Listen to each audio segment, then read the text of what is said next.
Welcome back everyone. आपका स्वागत है आपके अपने चैनल पर बैक टू क्लास में। एक बार फिर हम आपके सामने हाजिर हैं एक नया टॉपिक लेके जिसका नाम है एपी।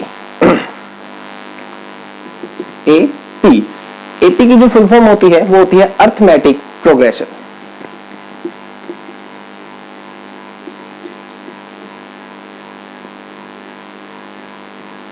Arithmetic progression. अगर आप इस दो वर्ड्स के जो ये कंप्लीट है इसको अगर समझें तो ये बहुत बड़ा टॉपिक है, बट हम आपको इसका बड़ा ही बेसिक तरीके से सारी चीजें हम आपको क्लियर करेंगे। तो चलिए शुरू करते हैं। अर्थमेटिक जो होता है, अर्थमेटिक की शुरुआत plus minus multiply and divide, plus minus multiply and divide के साथ शुरू होती है। एंड प्रोग्रेशन जो वर्ड है वो निकला है प्रोग्रेस वर्ड से। ये जो वर्ड है प्रोग्रेस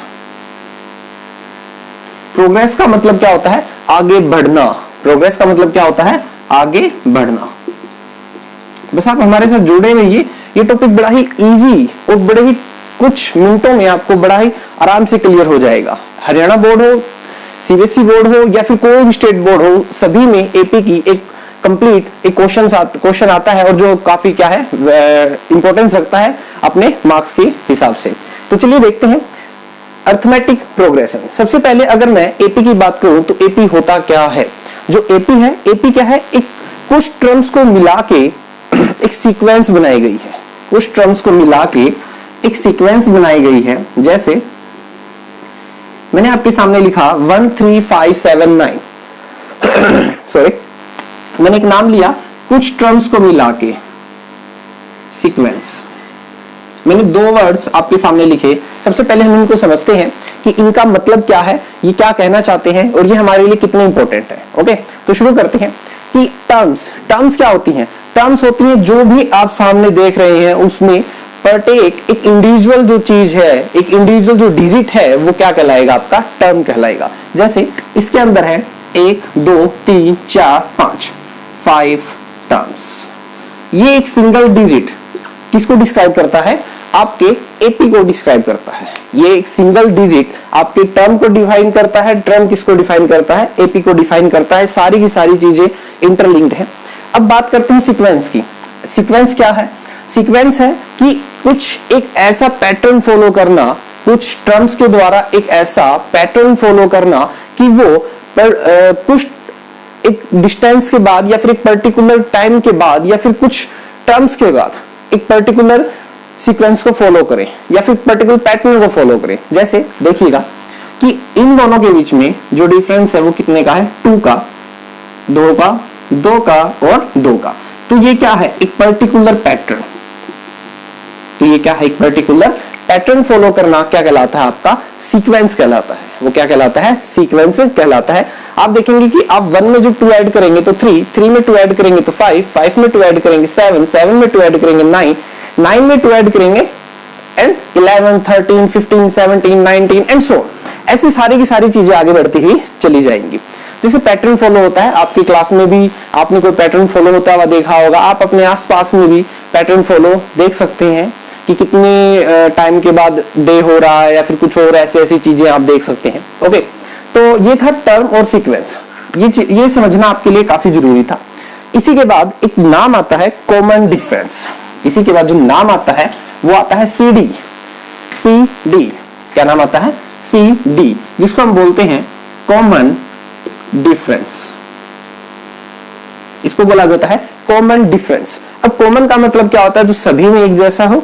जैसे आपके म्यूचुअल फ्रेंड होते हैं, कॉमन फ्रेंड्स होते हैं, वैसे ही कॉमन। और डिफरेंस का मतलब होता है उन दोनों के बीच का डिफरेंस, मतलब कि माइनस करना पड़ेगा। तो कॉमन डिफरेंस निकालने का फॉर्मूला है a2 माइनस a1 और चेक करने का फॉर्मूला है a2 minus a1 and a3 minus a2। ये चेक का फॉर्मूला है और ये CD का फॉर्मूला। सर a2 कौन है? सर a1 कौन है? a3 कौन है? ये कुछ नए डिजिट्स लिख दिया आपने हमारे सामने। तो चलिए देखिए, पूछिएगा तभी तो हम बताएंगे। आप बताइए, वही डिजिट हम आपको बता देंगे। अब आप देखिएगा, अब आप इसी में देखो, डिजिट्स में देखते हैं। a1 ये है आपका a1, a2, a3, a4 and a5।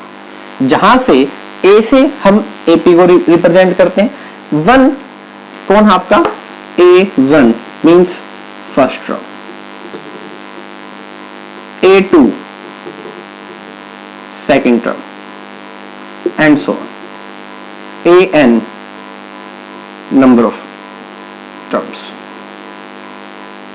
Okay, कि कितनी टर्म्स हैं यहाँ पे वो उसको रिप्रेजेंट करती हैं। अगर यहाँ पे A2 दिखाई दे रहा है तो उसके अंदर 2 टर्म है, यहाँ पे A1 दिखाई दे रहा है तो 1 टर्म है, A17 इट मीन उसके अंदर 17 टर्म्स हैं। इस तरीके से फॉर्मेशन चलती है।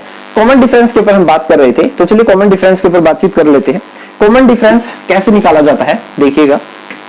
Common difference A2 minus A1, कुछ नहीं करना, A2 कौन है, 3 है सर, माइनस A1 कौन है, 1 है सर। तो माइनस करना तो आपने बचपन में ही सीख लिया था, तो बस फिर 3 माइनस 1 इज इक्वल टू 2।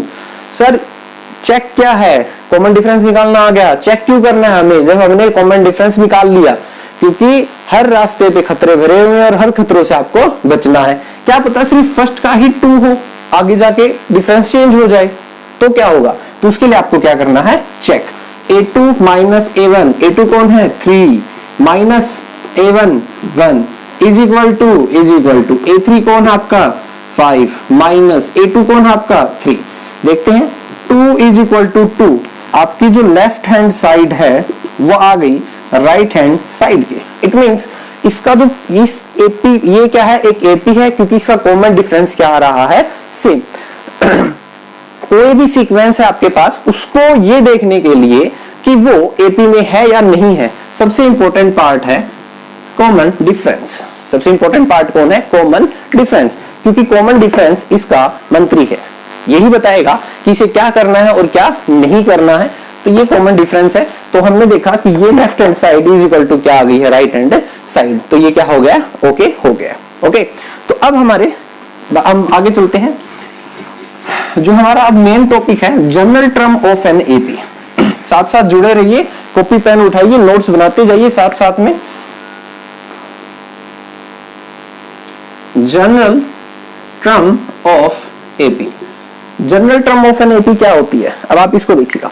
सबसे पहले कौन आया था, ए बी सी डी में भी कौन आता है, ए आता है।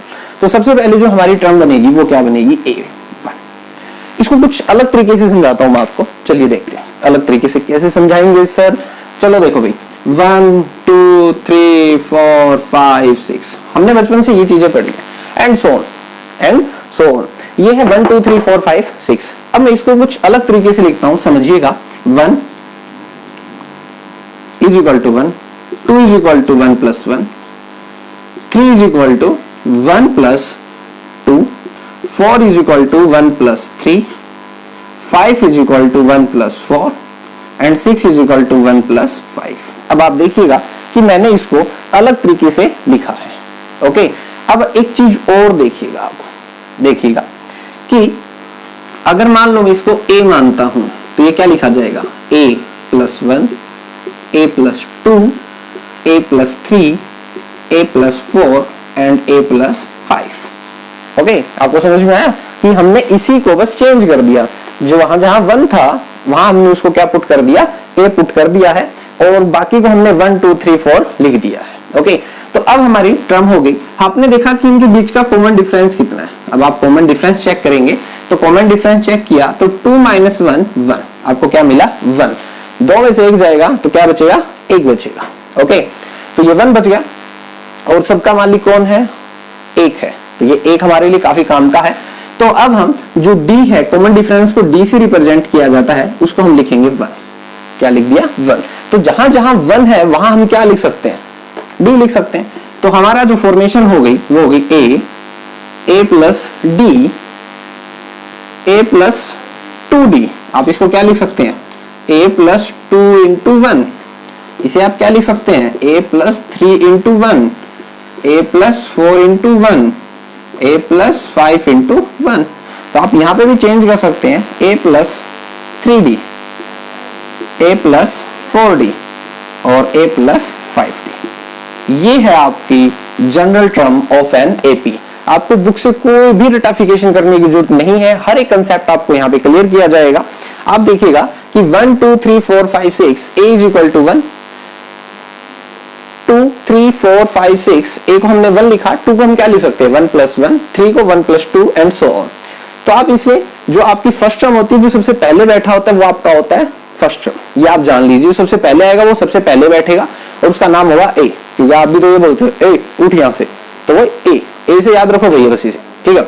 तो ए हो गया। डी क्या है, कॉमन डिफरेंस है। आपने यहाँ पे कॉमन डिफरेंस निकाला कि पिछली वाली टर्म से पहली वाली को क्या कर दो, माइनस कर दो, तो वो क्या आ जाएगा आपका कॉमन डिफरेंस। तो मैंने इसको चेंज करके ये एक टर्म बना ली, a + d, a + 2d, a + 3d, a + 4d and a + 5 है d। ये आपकी आगे जनरल टर्म है ऑफ एन एपी। अब इसके बारे में एक इंटरेस्टिंग फैक्ट, चलिए इंटरेस्टिंग फैक्ट देखते हैं। इंटरेस्टिंग फैक्ट क्या है देखिएगा, इंटरेस्टिंग फैक्ट के बारे में जानते हैं। इंटरेस्टिंग फैक्ट क्या है देखिएगा, ये क्या है आपकी फर्स्ट टर्म, ये आपकी है second term, third term, fourth term, fifth term and sixth term. Sir बार बार एक चीज को लिख के क्यों वो कर रहे हो?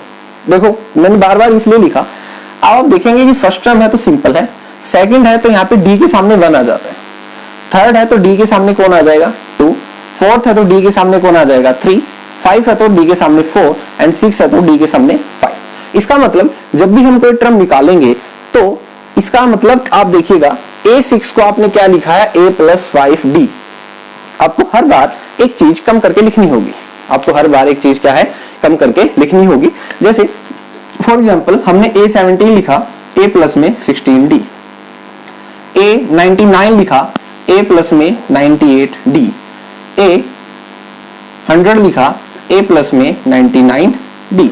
और भी कुछ आप और भी एग्जांपल्स हैं, बहुत सारे एग्जांपल्स हैं, आप लिख सकते हैं। जैसे a150 लिखा आपने तो a प्लस में 149d। आपको कुछ नहीं करना, आपको बस उससे एक कम करके लिखना है, या आपकी फॉर्मेशन आ गई है, ठीक है। तो अब हम इस पे कुछ क्वेश्चंस के ऊपर बात करेंगे जो आपके एक्सरसाइज से हैं और काफी इंपॉर्टेंट है। तो चलिए क्वेश्चंस के ऊपर बात करते हैं। फटाफट से पेन कॉपी उठाइएगा और साथ ही साथ सोल्व करने की कोशिश कीजिएगा। जल्दी